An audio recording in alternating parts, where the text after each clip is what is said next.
Praise the Lord mga kapatid, tayo po ay magsisimula na at tayo ay dadako na sa Matthew chapter 7 mga kapatid ng ating pinag-aaralan.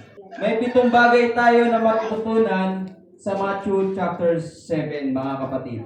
Una, ang ating mga matutunan ay number 1, huwag mangusga. Huwag magusga mga kapatid. Mababasa natin yan sa Matthew chapter 7 verse 1 to 6. Sabi diyan, huwag kayong magsihatol upang huwag kayong matulan, sapagkat sa hatol na inyong ihahatol ay hahatulan kayo, at sa panukat na inyong sukat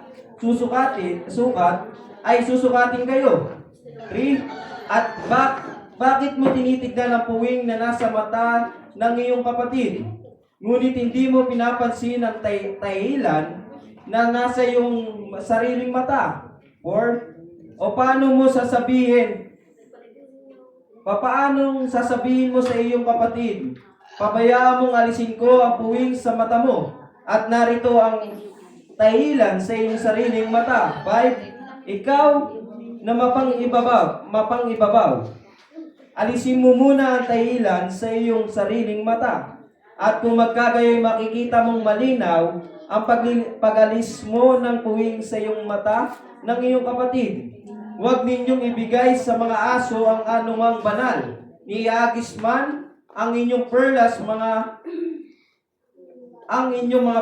mga harap ng mga baboy, baka yurakan ng kanyang mga paa at mga balik at kayo'y lapain. Dito natin makikita mga kapatid na sinasabi ng Biblia na huwag tayo mga kapatid mangusga upang hindi tayo husgahan. Sometimes bilang isang tao mga kapatid, dumadating sa time na kapag na may nakita tayo pagkakamali sa ating mga kapatid, minsan ang bilis natin mag-response. Amen? Palakpakan natin ang ating Panginoon. Praise the Lord mga kapatid. Tuloy tayo. Sabi ng Biblia, huwag tayo mangusga. Sometimes kasi mga kapatid, gaya na sinabi ko kanina, kapag ang isang kapatid o isang tao mga kapatid ay nagkamali o nagkasala, sometimes ang bilis-bilis natin mag-response. Mag-response ng mga bagay na komento na hindi dapat. Amen? Kumbaga, sabi nga sa TV, bawal judgmental. Amen? Sometimes ganun na nangyayari sa tao. Pag may nakitang isang mali sa isang tao o sa isang kapatid, dumadating yung time na ang bilis-bilis natin magsalita. Amen? Paltan natin yun mga kapatid. Pag dumating sa time na mayroong kapatid tayo na nagkamali, nagkasala, huwag natin agad siya husgahan. Kasi sometimes dadating sa time mga kapatid na kapag na tayo nagkasala rin, dadating yung time na baka may masabi sa atin. Baka bumalik sa atin yung mga bagay na sinasabi natin.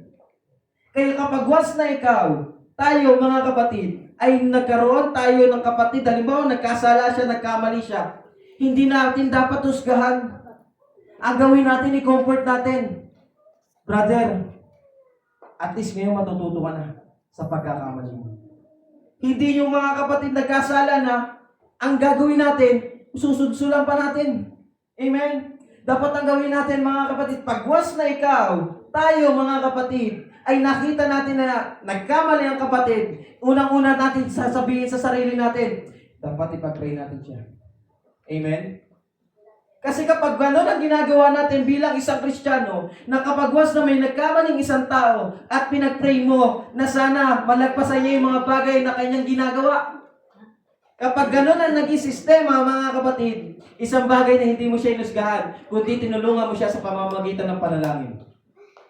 Amen? Huwag tayong basta-basta mga kapatid na mangusga. Mga kapatid ng mga tao na nagkakamali. Dapat mas lalo sila nagkakamali, mas lalo dapat natin sila intindihin. Amen? Sabi diyan mga kapatid, kapag inusgahan mo ang iba, uhusgahan ka rin.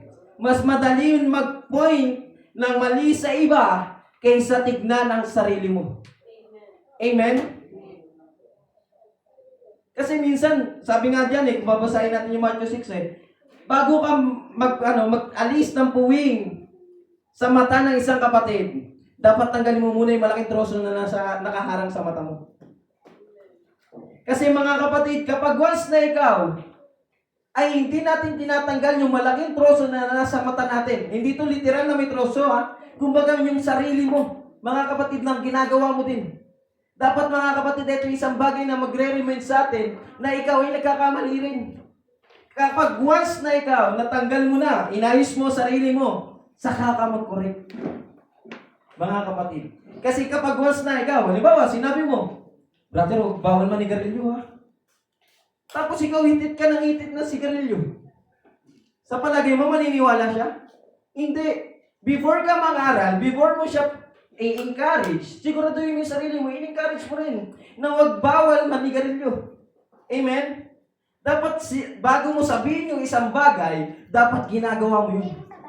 Dapat, kung ano yung in-encourage mo, halimbawa, eto pa isa, sinabi mo, dapat lagi tayo umaattend. Tapos, pag Sunday ka, wala. Prayer meeting, wala tayo. Bible study, wala tayo. Kaya ito yung isang bagay na kailangan natin maintindihan. Before tayo umato sa isang kapatid, siguraduhin natin at tignan natin nung una natin ang ating mga sarili. Okay? Mga kapatid, naiintindihan? Amen. Before ka mag-act, siguraduhin mo na ginawa mo yan. Amen?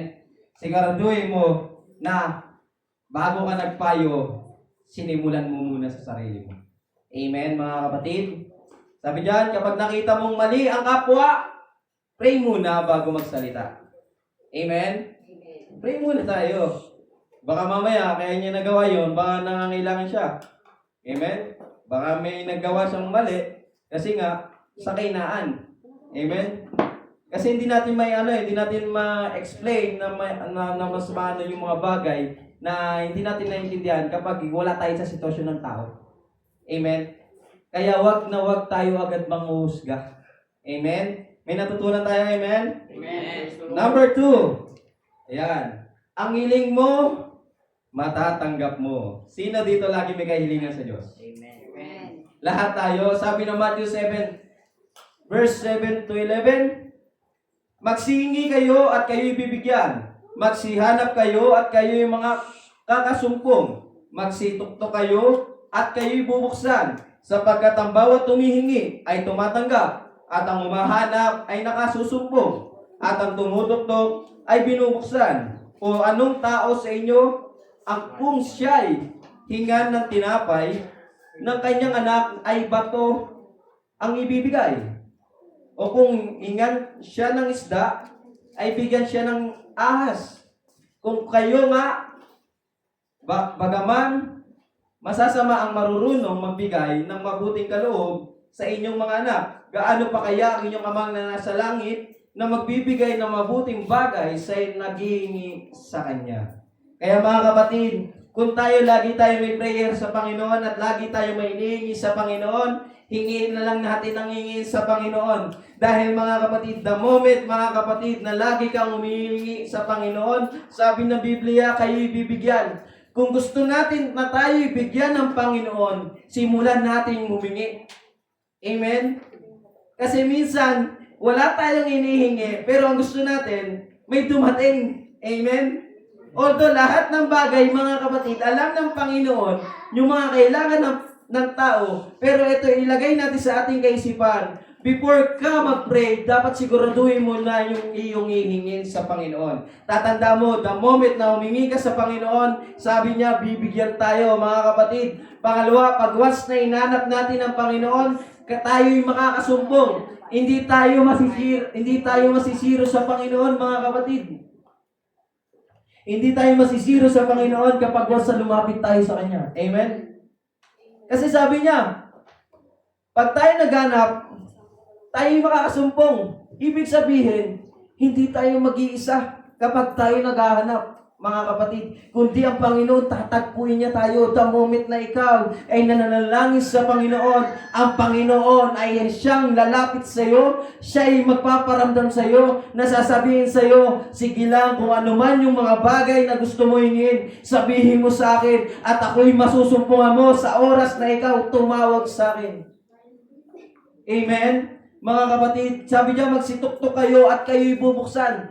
The moment na tayo ay tumutuktok sa ating Panginoon, sabi ng Biblia, tayo'y pagbubuksan. Ganun kabuti ang Panginoon na kahit sa dami-dami ng mali na ginagawa natin sa bundong ito, mga kapatid, kapag once na ikaw lumapit sa Kanya, pagbubuksan ka pa niya.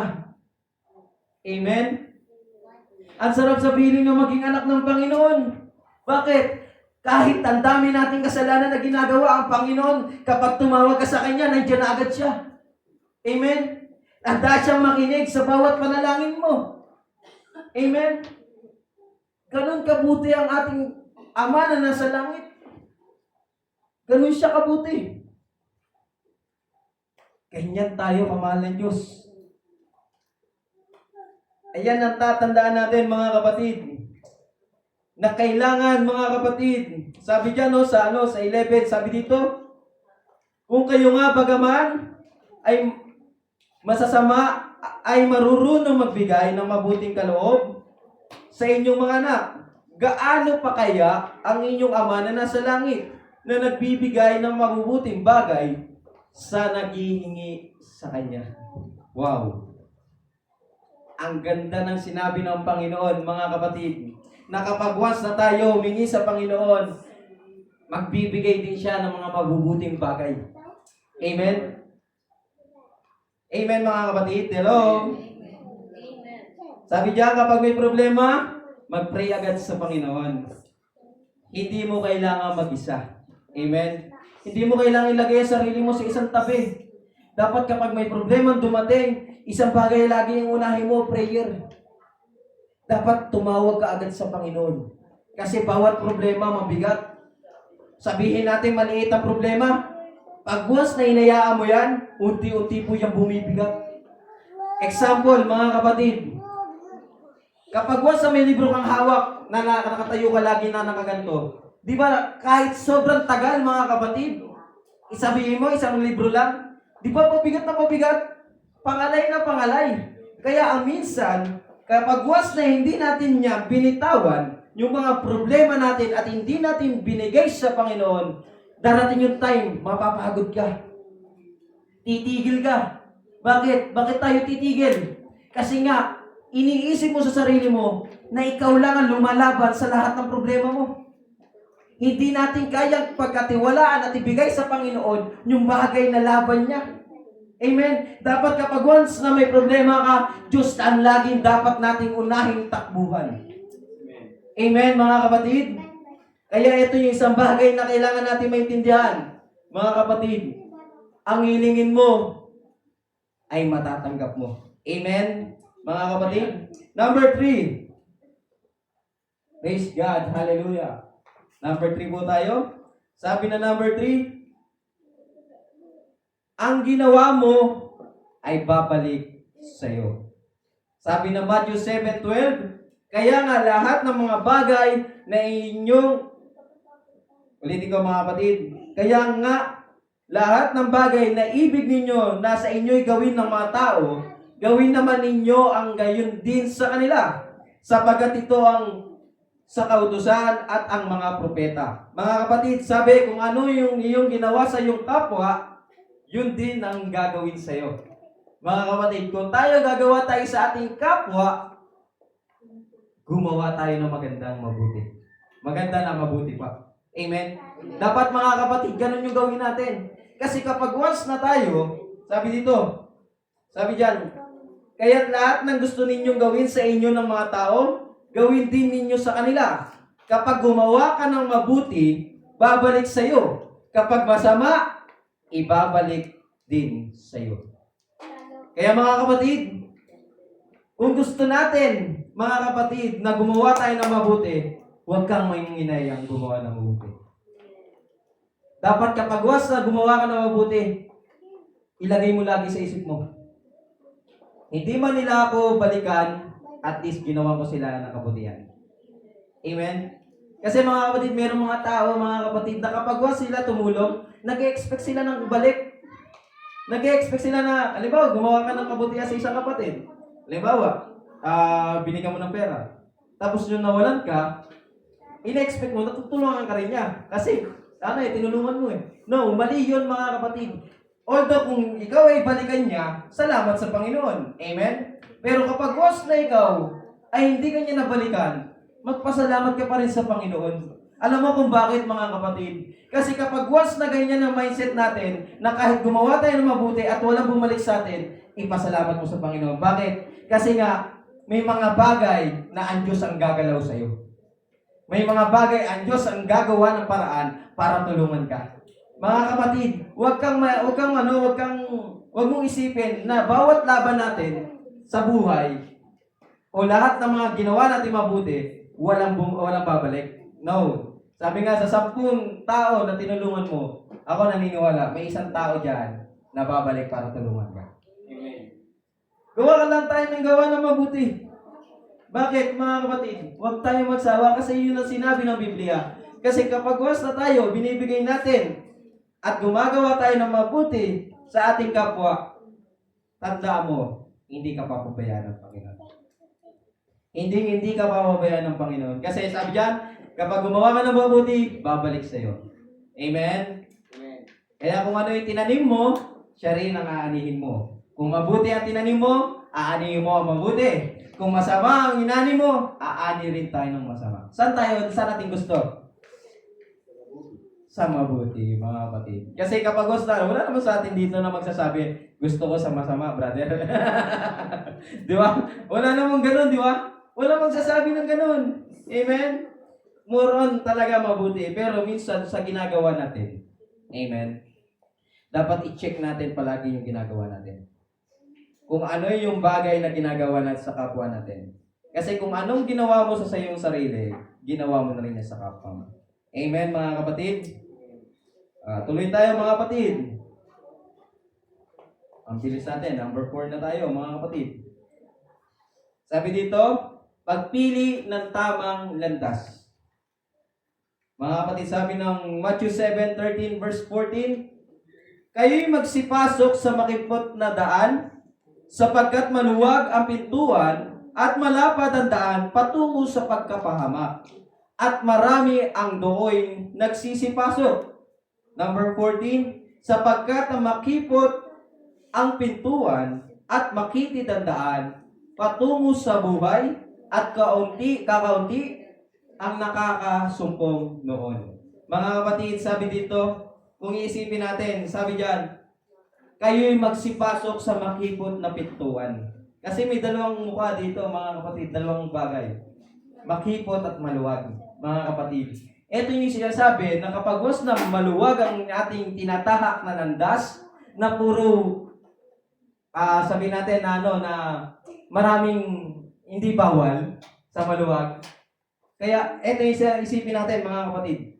Kapag was na maraming hindi pinapatuwad ang mga bagay na mga bawal, mga kapatid, lahat pwede, mga kapatid. Ito yung sabi dyan na marami. Ito yung patungo sa kapamakan. Kapag was na may pinipili nating landas, mga kapatid, yung mga bagay na maluluwag, na lahat free. Walang bawal, mga kapatid. Ito dito natin makikita, mga kapatid, na ito yung maluwag at madaling daanan, patungo pala to sa kapamakan. Kaya lagi natin sinasabi ng Biblia, mga kapatid, piliin natin yung makipot na pintuan. Bakit? Sa maluwag kasi, mga kapatid, maraming pwede. Sa makitid na pintuan, maraming bawal. Kaya dito tayo mamimili sa dalawa. Kung anong pipili natin. Yung maraming bawal o yung walang bawal. Mga kapatid, kaya ito yung lagi natin i-check ang ating mga linya, mga kapatid, kung saan tayo lagi papasok ng pintuan. Kasi, mga kapatid, baka dumating yung time na mali na pala yung ating pinapasukan. Maling pintuan na. Doon na pala tayo sa gusto ko ganito, gusto ko dito ako.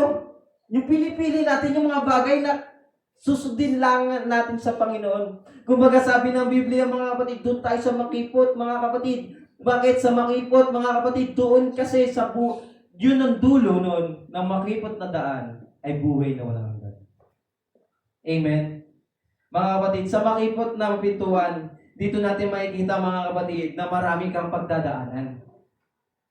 Problema, pagsubok, stress sa buhay, madadaanan mo sa makipot na pintuan. Bakit?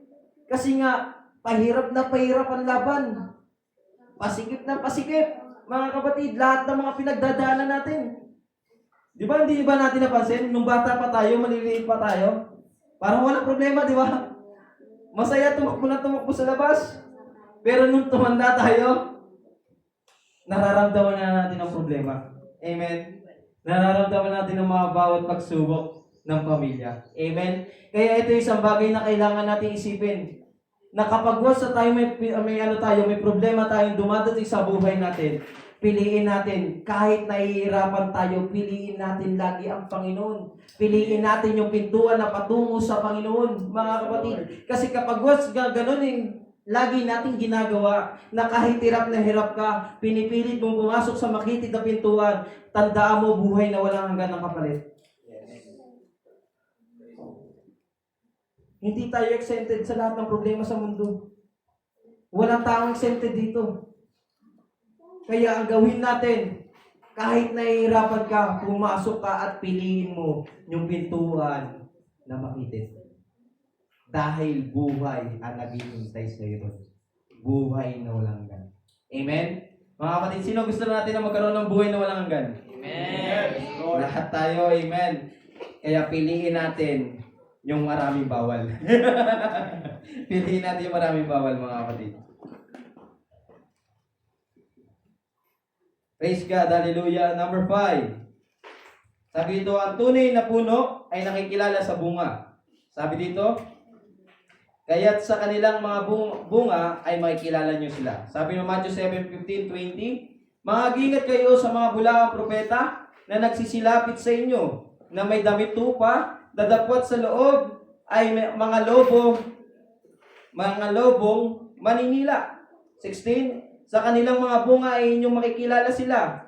Nakaputi, baga ng mga ubas sa mga tinikan o ng mga igos sa mga dawagan. 17, gayon din naman ang bawat mabuting punong kahoy ay nagbubunga ng mabuti. Dadapot ang masamang punong kahoy ay nagbubunga ng masama. 18, hindi maaari na ang mabuting puno ay magbunga ng masama at ang masamang punong kahoy ay magbunga ng mabuti. 19, dadapot ang punong kahoy na hindi nagbubunga ng mabuti ay pinuputol at inihahagis sa apoy. 20, kaya't sa kanilang mga bunga ay makikilala nyo sila. Kaya mga kapatid, eto lagi natin tatandaan, suriin natin lagi ang ating mga sarili. Mga kapatid, sa pamamagitan, mga kapatid, ng mga bagay na yung mga bunga natin, mga kapatid. Ito yung sinasabi, mga kapatid, na hindi pwede magbunga ang puno ng masama. Dapat kapag once na tayo, tignan natin na sa ating sarili na kailangan nagbubunga tayo ng mabuti. Mga kapatid, nagbubunga tayo ng mga bagay, mga kapatid, na alam niyo yun, sabi ng Biblia, ang puno na hindi nagbubunga ng mabuti ay pinuputol. Mga kapatid, at inahagis sa apoy. Sabi diyan, kaya sa kanilang mga bunga ay makikilala niyo sila. Kaya lagi natin iano sa ating sarili, maging wise tayo, mga kapatid, sa mga bagay na mga tao na lumalapit sa atin, mga kapatid, na nangangaral ng salita ng Panginoon. Kasi yan ang sinasabi ko kanina, mga kapatid, na kapag once na tayo ay nakita natin ang isang nangangaral na naninigarilyo, nagiinom, isang bagay natin tatandaan, baka hindi sila nagbunga ng mabuti. Amen. Maging wise tayo lagi, mga kapatid. Tuloy tayo, number 6. Hindi lahat ng tumatawag sa Panginoon ay makakapasok sa kaharian ng Diyos. Sabi na Matthew 7:21-23, hindi ang bawat nagsasabi sa akin, Panginoon, Panginoon, ay papasok sa kaharian ng langit, kundi ang mga gumaganap ng kalooban ng aking amang nasa langit. 22, marami ang mga nagsasabi sa akin. Sa araw na yon, Panginoon, Panginoon, hindi baga nagsipangula kami sa iyong pangalan, at sa pangalan mo'y nangagpalayas kami ng mga demonyo, at sa pangalan mo'y nagsigawa kami ng mga maraming gawang makapangyarihan, at kung magkagayo, ipahayag ko sa kanila, kailan may hindi ko kayo nangakilala, magsilayo kayo sa akin, kayong manggagawa ng katampalasan. Kaya mga kapatid, dito natin makikita, hindi lahat ng tumatawag sa Panginoon ay papasok sa kaharian ng Diyos. Kasi maraming tao na darating sa panahon na ito na hindi natin masabi, pastor, kung sino-sino man sila, mga kapatid, na nagpapalayas ng mga sabihin na natin ng masamang espiritu. Amen. Mga kapatid, hindi lahat 'yon, mga kapatid, ay papasok sa kaharian ng Diyos. Kasi sabi ng Biblia, hindi ang bawat na nagsasabi sa akin, Panginoon, Panginoon, ay papasok sa kaharian ng langit, kundi ang gumaganap ng kalooban ng aking Ama sa langit. Kaya tayo, mga kapatid, kung gusto natin makapasok sa kaharian ng Panginoon, ganapin natin yung kalooban ng Diyos. Amen? Unahin natin ang kalooban ng Diyos. Bakit, mga kapatid? Kasi baka dumating sa time na kapag na hindi natin inuuna yung gawain ng Panginoon, hindi natin ginaganap ang kalooban ng Diyos, baka dumating sa time, mga kapatid, na kahit anong tawag din natin sa Panginoon, baka hindi rin tayo makapasok sa kaharian niya. Kaya maging tayo, mga kapatid, maging consistent tayo sa ating ginagawa natin sa ating Panginoon. Mahirapan man tayo sa dulo, at least ginawa natin yung kalooban ng Diyos. Amen. Mga kapatid, tatandaan mo yan. Tatandaan natin to sa mga bagay na ito, mga kapatid, na kailangan natin ganapin ang kalooban ng Diyos. For the last 7, suriin palagi ang pundasyon. Mga kapatid, kaya sabi na Matthew 7:24 verse 27, eto, mga kapatid, hindi ko nababasahin para mas mabilis, mga kapatid. Ito yung sinasabi ay, sabi dito, at lumagpak ang ulan. Sabi dito, okay, basahin ko na. Kaya't ang bawat dumirinig ng aking mga salita, ito ay at ginanap, ay matutulad sa isang matalino, na itinayo ang kanyang bahay sa ibabaw ng bato. At lumagpak ang ulan, at bumaha, at humihip ang hangin, at inampas ang bahay niyaon, at hindi nabagsak, sapagkat natatayo sa ibabaw ng bato. 26. At ang bawat dumirinig ng aking salitang ito, at hindi ginanap, ay matutulad sa isang taong mangmang na itinayo ang kanyang bahay sa buhanginan, at lumagpak ang ulan, at bumaha, at umihip ang hangin, at inampas ang bahay niyaon, at nabagsak, at kakilakilabot ang kanyang pagbagsak. Kaya, mga kapatid, ito yung isang bagay na kailangan natin maintindihan. Tingnan natin kung saan tayo nagpupundasyon, mga kapatid. Kasi kung tayo, ang pundasyon natin, syempre, pag ikaw, nagpatayo ka ng bahay, di ba pipiliin mo sa batuhan? Amen? Hindi sa buhanginan. Kasi may dalawang mukha eh. Isang matalino at isang mangmang, mga kapatid. Yung matalino, nagtayo siya ng bahay sa batuhan. Sa bato. Yung isang mangmang, nagtayo siya sa buhangin. Kaya kapag dumating yung bagyo, yung bato nakatayo. Yung bahay na tinayo sa bato, nakatayo. Yung bahay na nagtayo sa buhanginan, nasira. Kaya, mga kapatid, dito natin makikita na saan ngayon nakatayo ang pundasyon mo. Ikaw ba ay nakatayo, mga kapatid? Sabi diyan, kapag na ikaw, ginaganap natin ang salita ng Panginoon, ikay nagtatayo ka sa batuhan, mga kapatid. Doon tayo sa ibabaw ng bato, tumatayo, mga kapatid. Tinayo natin doon sa bato, mga kapatid. Kapag na tayo, hindi natin ginaganap, mga kapatid, yung salita ng Panginoon, baka mapatulad tayo sa isang mangmang na nagtayo sa buhanginan. Kaya, mga kapatid, kailangan natin suriin, mga kapatid, kung saan natin ito itatayo yung pundasyon natin.